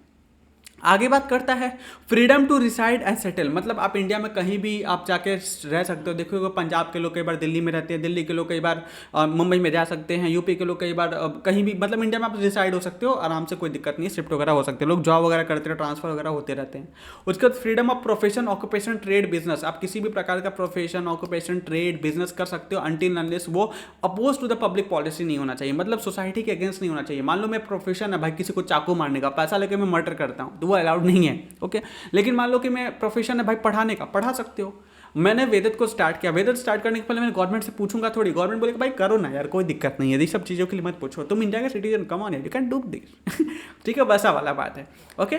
आगे बात करते हैं राइट अगेंस्ट एक्सप्लॉयटेशन, आप किसी को एक्सप्लॉयट नहीं कर सकते, ठीक है ना। मतलब बेसिकली गवर्नमेंट क्या कर सकता है, आपको एक्सप्लॉयट नहीं कर सकता है, ठीक है। जैसे यहाँ पे लिखा है ह्यूमन ट्रैफिकिंग, फोर्स लेबर, जैसे बोला था ना ब्लैक स्किन पीपल, वहाँ से उठाया गया है कि आप एक्सप्लॉयट नहीं कर सकते, इंसानों को बेचा खरीदा नहीं जा सकता, गुलामी बंदी नहीं हो चलेगी। ह्यूमन ट्रैफिकिंग होती है, इंसानों को पता है ना, ह्यूमन ट्रैफिकिंग होता है, लड़कियों को आज भी देखा जाता है कि वो बेच के रेड लाइट एरिया वगैरह में से करते हैं, तो ह्यूमन ट्रैफिकिंग का पार्ट होता है जो कि नहीं होता, अलाउड नहीं है, मतलब रोका गया, फंडामेंटल राइट है, ये आपके साथ कोई भी नहीं कर सकता। फिर prohibition of employment of children in factories, factory वगैरह में या कोई भी ऐसे जगह पर जहाँ पे जान माल का खतरा है, माइनिंग वगैरह सेक्टर में, वहाँ पे बच्चों से काम करवाया नहीं जा सकता, वहाँ पे इस चीज़ को बैन किया गया है। लेकिन हाँ नॉर्मल चाय के टपरी पे बर्तन मांजने का थोड़ा बहुत काम कर सकते हो, क्योंकि भाई इंडिया है, गरीबी किसी क्या दशा है, 8 साल 10 साल का बच्चा भी वहाँ पे मेहनत करता है, तो वहाँ पे उसको रोका नहीं गया है। जनरली लोग बोलते हैं ना चाइल्ड लेबर हो गया, ये तो बर्तन मांज रहा है, नहीं कर सकते, उसको चाइल्ड लेबर नहीं करेंगे, क्योंकि भाई उसके घर की स्थिति वैसी है, तब वो बेचारा काम कर रहा है, कोई शौक से तो नहीं कर रहा, ठीक है। तो ऐसा नहीं है, हाँ लेकिन कोई हजारियस काम करवाते हो, मतलब जहाँ पे उसकी जान भी जा सकती है, तो उस टाइप के काम आप नहीं करवा सकते। फिर आता है right to freedom of religion, again यहाँ पे हमारा क्या आता है, बॉन्क, हम लोग तो बॉन्क है ना गाइस, जो भी बॉन्क है फटाफट से मुझे सुपर चैट कर दो इट्स अ जोक अगेन, ठीक है, ध्यान देना। तो बॉन्क वाले जो लोग हैं, हम लोग फ्रीडम टू रिलीजन, भाई आप कोई भी फ्रीडम अपने आराम से, आपका रिलीजन है आप उसको फैलाइए, उसको प्रैक्टिस कीजिए, कर सकते हैं, कोई दिक्कत वाली बात नहीं है। फिर freedom to manage the religious affair, और मुझे बॉन्क से रिलेटेड कोई भी प्रथा है, रिलीजन, उसको मुझे अफेयर मैनेज करना है, तो वो भी मेरे पर्सनल मैटर है, वो उसमें गवर्नमेंट कोई भी इंटरफेयर नहीं करेगी अनटिल अनलेस मैं दूसरे को परेशान ना करूँ, okay. Freedom from payment of taxes and promotion of any particular religion, लेट से मैं क्या करता हूँ, बॉन्कों का एक मंदिर बनाता हूँ, ठीक है, ये हम लोग का बॉन्क है, लेट से हमारे बॉन्क का भगवान बनाता हूँ, चलो एक बॉन्क भगवान भी हम लोगों ने बनाया हुआ है, बहुत हम लोग तरक्की कर गए हैं गाइज, ये देखो बॉन्क भगवान है हमारे, ओके, ये हमारे बॉन्क भगवान है, ओके, ये बॉन्क भगवान है, इट्स नॉट फनी, हंसना मत, हम लोग का रिलीजन है गाइस, मजाक थोड़ी उड़ा सकते हैं, सुनो सीरियसली। अगेन मेरा ड्राइंग खराब है, मैं इस पे ये पर्टिकुलर चीज़ पे बनाता हूँ ना, इसलिए थोड़ा, अदरवाइज मैं बहुत आर्टिस्ट हूँ, प्रो आदमी हूँ, समझो इस बात को, समझो। अब क्या है कि ये मंदिर हम इसको पूजा पाठ करना चाहते हैं, तो यहाँ पे चढ़ावा चढ़ता है, लेट से 1 लाख रुपये इकट्ठा हो गया, ठीक है, बहुत लोग बॉन्क हो गए, 1 लाख रुपये इकट्ठा हो गया, तो गवर्नमेंट इस पर बोलेगी 10% का इनकम टैक्स, ऐसा बोल सकती है क्या, नहीं बोलेगी, गवर्नमेंट बोलेगी ठीक है आपका रिलीजियस अफेयर है, आप इसको मैनेज कीजिए, कोई दिक्कत वाली बात नहीं है। कोई भी पैसा गुरुद्वारे पे चढ़ता है, तुम तिरुपति बालाजी में चढ़ता है, काशी विश्वनाथ में चढ़ता है, कहीं पे भी मतलब ले लो ना, अमृतसर वगैरह में कहीं भी चढ़ता है, तो वो उस पर टैक्स वगैरह नहीं लगता है। फिर आगे बात करते हैं freedom from the attending the religious, मतलब आपको लगता है कोई रिलीजियस सेरेमनी हो रहा है वहाँ पे अटेंड करना, भजन कीर्तन भंडारे, तो कर सकते हो भाई, उसके लिए भी ऐसा कोई रोक टोक नहीं है। आगे बात करते हैं कल्चरल एंड एजुकेशनल राइट, आपको दिया गया आर्टिकल 29 से 30 के बीच में, जहाँ पे आप प्रोटेक्ट कर सकते हो माइनॉरिटी के कल्चर्स वगैरह को। जैसे कि लेट से मैंने बोला ना मदरसा वाला केस में, तो वो लोग अपना उसको निभाने के लिए कुछ सेरेमनी कर रहे हैं या फिर कुछ भी ऐसा कर रहे हैं तो वो अलाउड होगा। Right to minority establish administer education, उनकी खुद की एजुकेशन अगर है तो उनको गवर्नमेंट कई बार ग्रांट्स वगैरह भी देती है, पैसा देती है कि भाई अपना चला लो, कोई दिक्कत वाली बात नहीं है। फिर छठा और आखिरी हमारा कॉन्स्टिट्यूशनल रेमेडी आता है, वो होता है right to move to supreme court. अगर इस केस में मतलब बेसिकली बोलता है कि कॉन्स्टिट्यूशनल रेमेडी के बारे में बात करता है कि अगर मान लो ऊपर की कोई भी फंडामेंटल राइट को इन्फ्रिज किया गया तो आपके पास राइट है कि आप क्या कर सकते हो, सुप्रीम कोर्ट में जाके रोना रो सकते हो। ठीक है, तो ये भी एक अलग से आपको फंडामेंटल राइट दिया गया है, जहाँ पे इंडिविजुअल को अलाउ किया जाता है कि डायरेक्टली आप सुप्रीम कोर्ट को अप्रोच करो अपने फंडामेंटल राइट को लेकर के, और इसको रिट्स दे सकते हो, जैसे habeas corpus, mandamus, prohibition, quo warranto और सर्सरी। इसके बारे में नीचे बात करेंगे, बट है क्या ये बात समझ में आया? अभी एक एक टर्म को नीचे एक्सप्लेन करा गया तो मैं आपको वहाँ पे बताऊंगा। क्या ये बात इतनी सी समझ में आ रही है आपको? यहाँ पे कोई डाउट नहीं है? आई होप जो भी बच्चा इस लेक्चर को देख रहा है तो मेरा कॉन्सेप्ट क्लियर हो जाएगा। इतना इन डेप्थ में पढ़ाना हो ना, मज़ा आ जाएगा तुमको, मतलब सोचो रिवीजन भी ऐसा तगड़ा हो सकता है। चलो आगे बात करते हैं रेट्स अवेलेबल। इसको राइट्स नहीं पढ़ेंगे भाई, भगवान के लिए प्लीज ऐसा मत करना। रेट्स क्या बोल देंगे इसको? Rates available under article 32 and article 226। अब यहाँ पे याद रखना एक चीज़ मैं ऊपर बताना भूल गया कि आर्टिकल जो 21 है ये देता है तुमको राइट टू लाइफ के बारे में, लेकिन आर्टिकल 21A बात करता है राइट टू एजुकेशन के बारे में। मतलब सर आपकी पढ़ाई की भी अधिकार आपको फंडामेंटल राइट है। और सर ये लाइफ के बगल में क्यों डाला गया है? ओके, इसलिए डाला गया क्योंकि भाई जिंदगी है तो पढ़ाई करना ही पड़ेगा। आपका शिक्षा का अधिकार आपसे कोई भी नहीं छीन सकता, ठीक है ना? वैसा है। ओके, अगर मान लो आपके पास पैसे नहीं है तो आप सरकारी स्कूल में जाकर बोल सकते हैं मुझे पढ़ाओ, मैं फीस नहीं दे पाऊंगा, तो गवर्नमेंट स्कूल आपको फ्री में पढ़ाएगी। हाउएवर वहाँ की दशा बहुत ख़राब है, बट वो पढ़ाएंगे, मना नहीं करेंगे तुमको, ठीक है? अगर स्कूल वाले भी कई बार होते हैं ना, कोरोना के टाइम में फीस के चक्कर में स्कूल वालों ने निकाल दिया था कई बच्चों को, तो उस केस में आप स्कूल पे केस ठोक सकते हो, स्कूल की हालत ख़राब हो जाएगी, क्योंकि आप एजुकेशन से नहीं रोक सकते। हाँ, पेरेंट्स को ये बोल सकते हो कि आप कुछ दिन में फीस दे देना, पेरेंट्स अरेंज कर देंगे फीस को, कोई दिक्कत नहीं है। लेकिन स्कूल वालों ने दबा के लूटा था और पेरेंट्स को पता नहीं है अपने राइट्स के बारे में। अदरवाइज आप कंप्लेंट तो कर सकती है स्कूल के अगेंस्ट। स्कूल आपके बच्चे के एजुकेशन नहीं रोक सकता, ये बेसिक कंडीशन है स्कूल बनने के लिए, ठीक है ना? अगर स्कूल ऐसा करता है तो उसके अगेंस्ट एक्शन हो जाएगा। ओके, उसके एफिलिएशन वगैरह सब कैंसिल हो जाएंगी, जो प्रिंसिपल वगैरह है उनको अच्छे से लपेटा जाएगा। हाँ, मैं ये नहीं बोलूँगा कि तुम फिर फीस से बच सकते हो, फीस तुमको देना होगा बिकॉज वो प्राइवेट स्कूल है यार, अपना रन कर रहा है।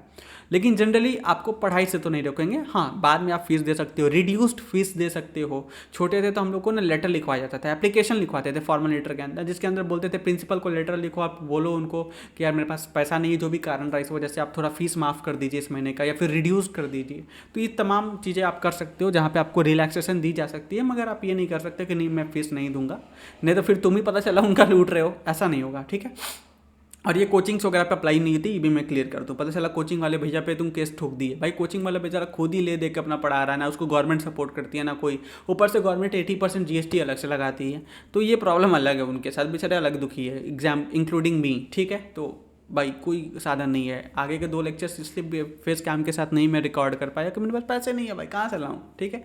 तो वही वैसा सीन है, ठीक है? आगे बात करते हैं writs are legal remedy order जो इशू किया जाता है कोर्ट्स के द्वारा, जो फंडामेंटल राइट्स को इन्फोर्स करवाने के लिए होता है। इसको हम लोग क्या बोलते हैं? रेट्स होता है। मान लो कि हमने क्या किया कि कोर्ट में कोई केस डाला, मतलब कंप्लेंट किया कि भगवान मतलब कोर्ट प्लीज बचा लियो मेरे को, ये गवर्नमेंट वाले स्कूल वाले हमको बॉन्क है इसलिए नहीं दे रहे एडमिशन, तो उस समय जो ऑर्डर देगी सुप्रीम कोर्ट उसी को रिट बोलते हैं। क्या बोलते हैं उसको? रिट्स बोलते हैं।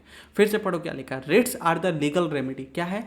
लीगल रेमेडी है, ओके, उपाय है या ऑर्डर है जो इशू करती है कोर्ट। किसके द्वारा वो इशू किया जाता है? कोर्ट के द्वारा इशू किया जाता है, ओके, इन्फोर्स करने के लिए किस चीज़ को? सर फंडामेंटल राइट्स को। और to the remedy and injustice, किसी भी प्रकार का किसी के अगर इनजस्टिस हो रहा है तो उसको सॉल्व करने के लिए 2 articles of the constitution power देता है सुप्रीम कोर्ट को, आर्टिकल 32 और 226 इशू करने के लिए रिट्स। अगेन इन डेप्थ में आपको आर्टिकल 222 और 232 याद करने की कोई ज़रूरत नहीं है, मगर ये 2 आर्टिकल्स है जो सुप्रीम कोर्ट को पावर देते हैं। सुप्रीम कोर्ट को कहाँ से पावर मिलती है सर? ये 2 आर्टिकल से मिलती है, ठीक है? अब इसको देखो क्या क्या है रिट्स में, क्या है अंडर आर्टिकल 32, क्या क्या दिया? एक दिया गया हैपेस कॉर्पस। इसको हैबेस कॉर्पस बोलते हैं। इसका पर्पस क्या होता है, ये डायरेक्ट करता है रिलीज करो पर्सन को हु इज अनलॉफुली डिटेन और इम्प्रिजन। मतलब पुलिस क्या करती है कि इंसान को जबरदस्ती बेचारे को जेल में डाल देती है। अब क्योंकि उसके पास राइट टू फ्रीडम है ना बेचारे के पास, हाँ, क्योंकि वो प्रूवन गिल्टी नहीं है, मतलब वो बेचारा गलत कुछ नहीं किया है, पुलिस ने उसको जबरदस्ती डिटेन कर लिया है। तो उस केस में हैबेस कॉर्पस मतलब एक रिट जो है गवर्नमेंट इशू करती है, मतलब कोर्ट इशू करती है, जिसमें ये बोलती है कि उसको तुरंत छोड़ो, या तो तुम पुलिस को बोला कि पूछेगी क्यों पकड़ा है इसको, ये बता पहले। पुलिस बोलेगी ऐसा ये हमको लगता है शक है इसलिए हमने पकड़ लिया, तो बोलते शक की ऐसी की तैसे, प्रूफ दिखाओ क्या ये बंदा है कोई ऐसे चीज़ों में इन्वॉल्व जिसका मतलब कोई ठोस कारण जिस प्रूफ है जिसको जैसे तुम इसको पकड़ पा रहे हो, तो बोलेगा सर प्रूफ तो नहीं है, तो छोड़, तुरंत छोड़ो, उसको नहीं रखना है। टू हैव, इसका मतलब होता है हैबेस कॉर्पस का टू हैव अ बॉडी, मतलब सेफ गार्ड करना एक इंसान की आज़ादी को, बेमतलब का किसी को टेस्टिंग के चक्कर में जेल में नहीं डाल सकते, क्योंकि जेल में डालना या समझ रहे हो टैग लग जाता है। एक इंसान के मेंटल लेवल पे कितना बुरा असर कर सकता है अगर वो इंसान इनोसेंट है तो। क्रिमिनल है तो डालो ना, नहीं है तो की बात कर रहे हैं। हमारे लॉ में एक चीज़ बोलता है ना कि 1000 गुनहगार छोड़ जाए, मतलब 100 गुनहगार छोड़ जाए, लेकिन एक बेगुनाह को सजा नहीं होना चाहिए। लेकिन वो रियल लाइफ में उल्टा ही होता है, 1000 सच में 1000 बेगुनाह छूट जाते हैं, और एक सॉरी 1000 क्या बोलते हैं गुनहगार छूट जाते हैं और एक बेगुनाह को ही सजा होता है रियल लाइफ में। बट ये चीज़ समझ में आ रहा है कि नहीं आ रहा है, ठीक है। फिर दूसरा होता है मैंडेमस। मैंडेमस का क्या होता है, ये ऑर्डर करता है पब्लिक ऑफिशियल और body to perform any duty they are legally obligated to perform. जैसे इसका मतलब होता है मैंडेमस का जनरली मतलब होता है वी कमांड, जो इंश्योर करता है एडमिनिस्ट्रेटिव अकाउंटेबिलिटी। मतलब क्या हुआ कि लेट्स से मैं पुलिस के पास जाता हूँ, बोलता है पुलिस मेरी मदद करो, मैं बॉन्क हूँ, ठीक है, मुझे सिक्योरिटी चाहिए, मुझे थ्रेट हो रखा है भाई साहब, लोग मुझे धमका रहे डरा रहे हैं। पुलिस बोलती है कि नहीं हम आपकी सुरक्षा नहीं करेंगे, तो then I can raise to the supreme court, और सुप्रीम कोर्ट उस केस में मैंडेमस इशू कर सकता है, जिसमें से पुलिस को या ऑर्डर देगा कि भाई इसकी रक्षा करो, ठीक है। आगे बात करते हैं प्रोहिबिशन। इसमें क्या होता है, प्रोहिबिशन एक लोअर को प्रोहिबिट कर सकता है लोअर कोर्ट को या ट्राइब्यूनल को from exceeding the jurisdiction and acting contrary to the principle of natural justice, जो प्रिवेंट करता है टॉप इलीगल प्रोसीडिंग्स को। मान लो कि मेरा डिस्ट्रिक्ट कोर्ट है, एक डिस्ट्रिक्ट कोर्ट है, ओके, इसके पास ये राइट नहीं है कोई, मतलब ये क्या करता है, लेट्स से ये केवल जिम्मेदार है सिविल केसेस के लिए, मतलब सिविल केसेस जहाँ पे पैसे का फ्रॉड वगैरह हो रखा है उसको सिविल केस बोलते हैं। लेकिन जहाँ पे मर्डर वगैरह ज़्यादा होता है ना, जैसे ज़मीन की विवाद है दो भाइयों के बीच में, है ना, क्लासिक एग्जांपल, दो भाई उन दोनों के बीच में घर को लेकर विवाद चल रहा है, पार्टीशन को लेके, ओके, केस चल रहा है, तो वो सिविल कोर्ट में चलेगा। लेकिन वही मर्डर है, रेप है, ऐसा कुछ है, तो वो क्रिमिनल कोर्ट में चलेगा। अब क्या हुआ कि लेट्स से एक ए ने बी का कत्ल कर दिया, ओके, और ए पे केस चल रहा है, और जो सिविल कोर्ट का जो जज है ना वो ए का भाई है जेड, ठीक है। अब जेड क्या करता है, ए की केस को अपने कोर्ट में लेके आता है, मतलब ए को बोलता है कि तू अपने केस को मेरे कोर्ट में लेके आ, और जेड क्या करता है, कुछ तिगड़मबाजी लगा के ए को बाइज्जत बड़ी कर देता है, छोड़ देता है। तो सवाल उठता है सर क्या क्या जेड के पास राइट थी, मतलब इस कोर्ट के पास राइट थी इस पे जस्टिस देने का, इस पे ऑर्डर देने का? नहीं, क्योंकि सर ये सिविल लॉ था, सिविल कोर्ट था, ये क्या बोलते हैं क्रिमिनल केसेस को नहीं दे सकता। हिंदी में इसको दीवानी और फौजदारी कहते हैं, ठीक है, दीवानी मतलब सिविल, फौजदारी मतलब क्रिमिनल, ओके। तो इस केस में क्योंकि इसने अपने पैजामे के ऊपर उछल के काम किया है, हो सकता है बी की वाइफ है सी सुप्रीम कोर्ट को बोलेगी कि भाई साहब देखो ये क्या चल रहा है, ओ माय गॉड गाइस इधर तो देखो, ठीक है ना, देखो ना गाइस देखो ना। तो इस केस में सी बोल सकती है कि देखो ना गाइस, तो सुप्रीम कोर्ट बोलेगा दिखाओ, मतलब लिटरली नॉट मीन्स दिखाओ, मतलब यहाँ पे ये कि भाई सब प्रॉब्लम क्या है सुनाओ, तो सुन लेते हैं प्रॉब्लम। सी सुप्रीम कोर्ट सुनेगी तो उस केस में प्रोहिबिशन पास कर सकती है कि भाई तुम्हारा जो ऑर्डर है वो इनवैलिड है, अपने औकात में अपने पायजामे में रह के ऑर्डर पास करो, कुछ भी रैंडमली पास नहीं करना, ओके। अगेन अगला चौथा होता है सर्सरी, ये टर्म्स को पूछा जा सकता है एग्जाम में, ठीक है, ध्यान देना। सर्सरी क्या होता है, order the transfer of case from lower court to tribunal to the higher court. अब मान लो कि डिस्ट्रिक्ट कोर्ट जब इस पर कोई केस चल रहा है, तो उस केस में अगर मान लो यहाँ पे कुछ खास हमें फैसला नहीं दे रहा, या फिर मान लो कि यहाँ पे जो जज है, हाँ जी, तो क्या हुआ, सॉरी 2 मिनट के लिए उधर गया था, ओके, ध्यान देना। तो यहाँ पे मान लो कि डिस्ट्रिक्ट कोर्ट है, उसमें केस चल रहा है और मेरे को लगता है कि इसका जो जज है वो मिला हुआ है, गलत ही फैसला देगा, तो उस केस में सुप्रीम कोर्ट को मैं रीच आउट कर सकता हूँ। उस केस में सुप्रीम कोर्ट ऑर्डर पास करेगा कि काम करो, अपने कोर्ट से निकालो इस केस को, हायर कोर्ट के पास लेके जाओ, जिसको सर्सरी बोलते हैं। क्या बोलते हैं, certiorari, to be certified, ensure करना कि जस्टिस प्रॉपर्ली सर्व हो सके। फिर क्यू वारंटो होता है। क्यू वारंटो का मतलब क्या होता है, इसमें इंक्वायरी की जाती है into the legality of a person holding a public office. मतलब क्या है कि मान लो मिस्टर ए हैं, ओके, इनकी गवर्नमेंट जॉब लगी हुई है, ओके, ये पुलिस ऑफिसर है, क्या है, पुलिस ऑफिसर है, ओके। लेकिन यहाँ पे मिस्टर ओ जो हैं, इनके साले हैं और साले साहब क्या कर रहे हैं, जीजा बन करके मतलब इनके पोजीशन पे नौकरी कर रहे हैं। अब कोई कंप्लेन करता है सुप्रीम कोर्ट में, तो यहाँ पे क्या कर सकते हैं, को वारंट इशू कर सकते हैं, जहाँ पे अनऑथराइज पर्सन को एक लीगल ऑफिस तुरंत ऑर्डर करेंगे कि भाई मिस्टर, जब ए को राइट दिया गया है तो या तो ये ड्यूटी करे या फिर रिजाइन करे, तुम इसके बदले में काम नहीं कर सकते। समझ में आया। फिर आर्टिकल 32 सब आर्टिकल 2 क्या बोलता है, सस्पेंशन ऑफ रेमेडी। देखो ये अलाउ करता है पार्लियामेंट को सस्पेंड करने में कोई भी right to move the supreme court for enforcement of fundamental right during the national emergency. इसमें बताया था ना कि जो पार्लियामेंट क्या कर सकता है, इमरजेंसी इशू कर सकता है, उस केस में फिर आप सुप्रीम कोर्ट को पास नहीं जा सकते हो, ठीक है, अपने फंडामेंटल राइट को इशू कर कहते हैं इन्फोर्स करवाने के लिए आपकी फंडामेंटल राइट को फ्रीज कर दिया जाता है। वो कौन सा केस हो सकता है सर, वॉर का केस हो गया, या फिर ऐसा कोई केस हो गया जैसे पार्लियामेंट में भाई साहब लॉकडाउन में रोड पे घूमना फिरना मना कर दिया गया था, तो वो हो गया, ठीक है। तो वो पार्शियल था कि लॉकडाउन लगा है क्योंकि जान माल का खतरा, लेकिन वॉर के केस में जनरली ऐसा चीज़ें हो सकती है, इमरजेंसी इशू किया जा सकता है। एक ही बार हमारे देश में इमरजेंसी लगा है, ओके, और वो इंदिरा गांधी ने लगाया था और वो बिना कारण लगाया था, पर्सनल इंटरेस्ट से, तो वो चीज़ था। उस समय देश हमारे किसी भी प्रकार के वॉर में इन्वॉल्व नहीं था होता, ठीक है। तो ये सारी चीज़ हो गया। अब आता है हमारे पास इंजेक्शन।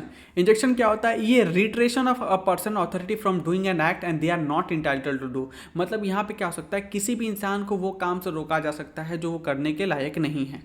मतलब मान लो कोई पर्सन अपने जो काम के लिए है वो काम छोड़ के कुछ और करता है, जैसे पुलिस का काम है अपराधी को पकड़ना, लेकिन वो अपराधी को पकड़ के उस पर जस्टिस देना चालू कर देता है, तो वो उसका काम नहीं है। तो ये होता है, उसको उसके काम को रोकने के लिए इंजेक्शन लाया जाता है, ठीक है। फिर डिक्लेरेटरी जजमेंट क्या होता है, इसमें क्या हो सकते हैं, डिक्लेयर किया जाता है लीगल राइट और obligation of a party involve in the dispute, ठीक है। प्रूव करना होता है clarity on the legal issues, जिसमें बहुत सारे जो इशूज़ होते हैं, चीज़ें होती हैं, उसको इंटरप्रेट करने वाली चीज़ें आती हैं। फिर अपॉइंटमेंट ऑफ रिसीवर, इसमें क्या होता है, आप अपॉइंट करते हो एक receiver to take a charge of manage the property of asset involve in the legal dispute. मान लो कि एक जमीन है, इसको लेकर काफ़ी विवाद चल रहा था, गवर्नमेंट क्या करती है, एक बंदे को अपॉइंट करती है, बोलती है कि इसको पूरा देखो क्या दिक्कत है क्या नहीं, तो इसको बोलते हैं। ये प्रोटेक्ट करता है property during the legal proceedings. उसके बाद होता है right to prohibition against the non judicial courts. यहाँ पे क्या होता है, prohibition non judicial court from the uprising the judicial institute the legal matter are heard by the appropriate court. देखो क्या होता है, लोग ना कई बार लोकल आर्बिट्रेरी के पास जाते हैं, मतलब क्या होता है, ए और बी दो लोग हैं, अब ये सी बंदा कोई बैठा हुआ है, एक कोर्ट वोट नहीं है लेकिन एक बंदा है, प्राइवेट फर्म है, इसके पास जाते हैं अपना केस लेकर के, और सी ने क्या किया, बी के फेवर में डिसीजन दे दिया।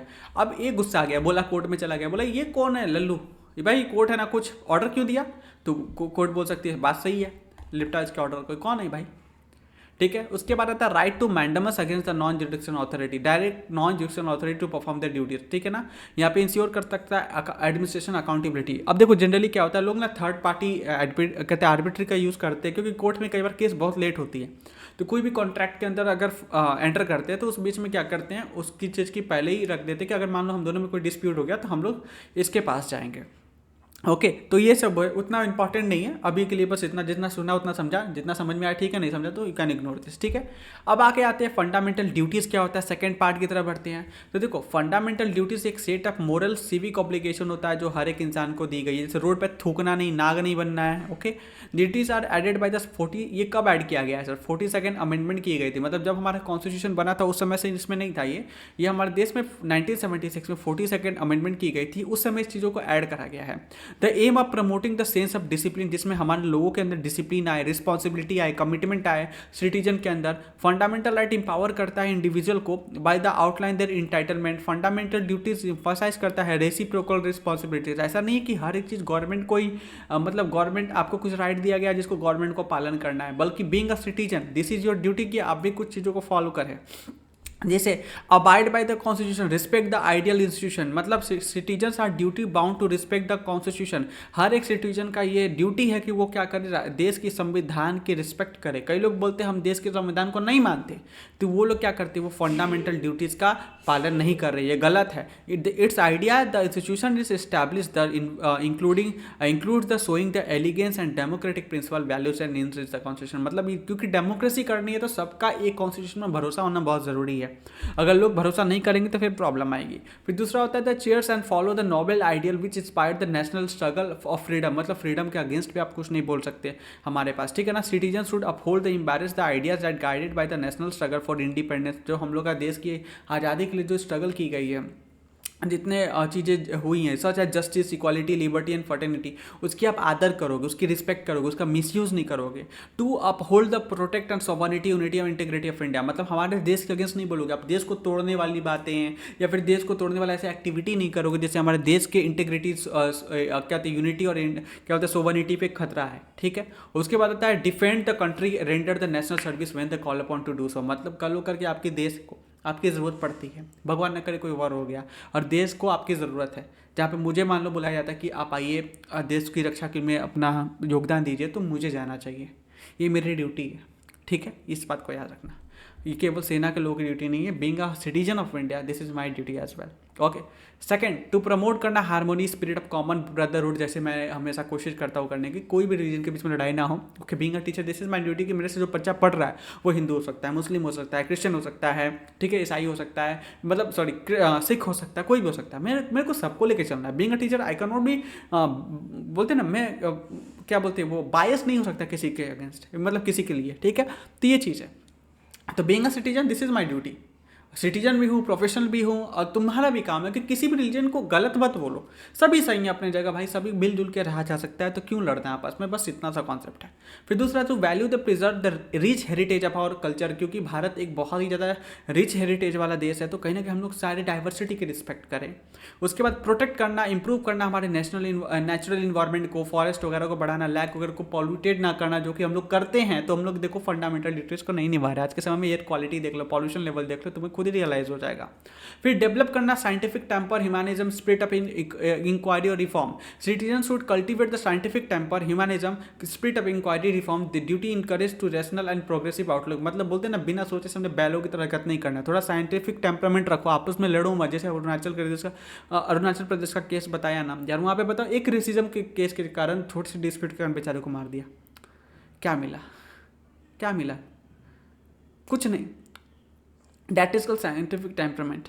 फिर आता है to safeguard the public property. अब देखो अगर इंडिया में प्रोटेस्ट होता है तो लोग क्या करते हैं, सरकारी ज़मीन को आग लगा देते हैं। ट्रेन में देखोगे वंदे भारत जब स्टार्ट हुआ था ट्रेन चलना हमारे देशों में, तो उसके शीशे तोड़ दिए जा रहे थे। अरे पब्लिक प्रॉपर्टी ये हुई, आपकी संपत्ति हुई भाई, उसको क्यों नुकसान करते हो। रोड में देखोगे नया ट्रेन या नया रोड या नया ब्रिज बना है, कुछ दिन में सब वहाँ थूक के पूरा लाल लाल कर देते हैं। भाई ये क्या है, व्हाट इज दिस। तो यही चीज़ है यहाँ पे। To strive toward the excellence all sphere of individual collectively active so that the national consistently raise sorry okay to higher level of endeavour and achievement, मतलब सारे मिलके काम करेंगे, हमने देश को आगे बढ़ाएंगे, वही सब बातें यहाँ पे लिखाई गई है। ठीक है, इन सब को तुम खुद भी पढ़ सकते हो, उतना मतलब मेरे बताने लायक कुछ नहीं है इसमें। फिर यहाँ पे डिफरेंसेस दी गई है, कंपैरिजन टेबल है जहाँ पे फंडामेंटल राइट्स और फंडामेंटल ड्यूटीज़ के बारे में डिफरेंसेस दी गई है। तो ये तुम्हारा काम है, पढ़ोगे। ओके, ये होमवर्क है, मुझे कॉमेंट सेक्शन में बताना जब तुम पढ़ लो। ओके, और कॉमेंट में #bonk लिखना। ओके, काफ़ी डिटेल कॉम्प्रिहेंसिवली मैंने पढ़ाया है। ठीक है, इससे ज़्यादा डिटेल रेगुलर क्लास में होता है, बट ठीक है इतना है जिससे तुम्हारा काम भी हो जाएगा। एग्जाम के पहले कॉन्फिडेंस बूस्ट करना है, तो बूस्ट करने के लिए इतना तो पढ़ना होगा ना सर। ठीक है, तो ये आज हम लोग का चैप्टर था, चैप्टर 3 एंड 7 चैप्टर है ना, 3 और बचा हुआ है। ठीक है, अब हम लोग directive principles of state policy पढ़ेंगे अगले दिन। ओके, अभी फिलहाल के लिए तो मैं इस लेक्चर को खत्म करूँगा। तो हम लोग का क्या क्या हो चुका है सर, टिक आउट मार ले एक बार। ठीक है, तो कॉन्स्टिट्यूशन हो चुका है, बेसिक फीचर हो गया, फंडामेंटल राइट्स एंड ड्यूटीज़ हो गई। अब अगला हम लोग directive principle of state policy पढ़ेंगे, फिर इलेक्शन एंड इलेक्शन कमीशन पढ़ेंगे, फिर लोकल सेल्फ गवर्नमेंट हमारा जो रूरल एरिया का है, ओके ये पढ़ेंगे, फिर अर्बन का पढ़ेंगे एंड दैट्स इट हो चुका। फिर हमारा 100% जो सिलेबस है अच्छे तरीके से यूट्यूब पे वन शॉट में कवर हो जाएगा। जो बच्चे अभी तक ये मतलब थोड़ा सा कन्फ्यूजन में जी रहे हैं कि सर ये नोट्स कहाँ से मिलेगा जिसे आप पढ़ा रहे हो, तो बेटा ये मेरा स्मार्ट बुक है। ओके, जो मैंने प्रिपेयर किया है आप बच्चों के लिए, जहाँ पे बहुत ही ईजी तरीके से इंपॉर्टेंट चीज़ें सारे कवर की गई है। 100% ICSE के सिलेबस पे अपडेटेड बुक है ये। ओके, आप इसको परचेज कर सकते हो। ठीक है, परचेज करने के लिए आपको डिजिटल प्रोडक्ट के सेक्शन में आना है। ओके, जब यहाँ पे आते हो प्रोडक्ट के सेक्शन में, तो आपको ये सिविक्स ICSE बोर्ड का ये आपको ये ई बुक मिल जाता है, सिर्फ 99 रुपीज़ में अवेलेबल है। जैसे तुम इसे परचेस करते हो तो PDF के फॉर्म में तुम इसे डाउनलोड कर पाओगे। डाउनलोड करने के बाद तुम इसकी प्रिंट आउट ले सकते हो, प्रिंट आउट लेके आराम से पढ़ सकते हो। सिर्फ 55 पेजेस के अंदर आपके 100% सिलेबस को कंप्लीट करा गया है, और ये पैसा basically work as my support. आप बिंग स्टूडेंट मेरे को सपोर्ट कर सकते हो। ओके, बट स्टिल लगता है कुछ बच्चे हैं कि सर नहीं हमको तो फ्री वाला चाहिए, तो उस तुम्हारे लिए भी कुछ व्यवस्था है सर, टेंशन ना लो। फ्री बीज के लिए भी हमारे पास सामानें हैं। वो ये है सर इसमें आना क्लास 9 के ICSE बोर्ड के फ्री रिसोर्सेज में जाना, यहाँ पे कोर्स के कंटेंट में जाना, यहाँ पे सेम बुक मैंने अपलोड कर रखी है, बस ये इनक्रिप्टेड फॉर्म में। इनक्रिप्टेड का मतलब क्या होता है सर, आप इसको डाउनलोड नहीं कर सकते हो, दैट्स इट। बाकी पढ़ सकते हो, सब कुछ कर सकते हो, कोई दिक्कत नहीं है। इवन कॉमर्शियल एप्लीकेशन स्टडीज सारे अवेलेबल है। इसमें लगभग 300 से भी ज़्यादा बच्चे इसमें इनरोल्ड है, मैं हमेशा बोल रहा हूँ। बस दिक्कत ये है कि सर केवल कुछ ही बच्चे इस पर रिव्यू दिए हैं। मतलब सर आप यूज़ कर रहे हो चीज़ों को, आप एक रिव्यू डाल सकते हो, पैसे तो देने नहीं बोल रहा ना, लेकिन स्टिल पीपल आर थोड़ा सा इतना बिजी है कि ये रिव्यू नहीं दे सकते। तो मैं आपसे बोलूँगा एटलीस्ट आप वैसा ना बने, आप थोड़ा सा रिव्यू शेयर कर सकते हैं। ओके, अच्छा है बुरा है जो भी है, रेटिंग करना बहुत बड़ी बात नहीं है। जैसे एक बच्ची ने लिखा है कि वेरी गुड बुक, तो थैंक्स टू देम, और आप भी इसके पार्ट बन सकते हो। मुझे खुशी होगी अगर आप इसे रिव्यू करेंगे तो। और चैनल को सब्सक्राइब करना, कमेंट में बताना अपना फीडबैक जैसे आपको ये लेक्चर लगा। अगले क्लास में हम लोग फिर से मिलते हैं, अभी के लिए बाय बाय।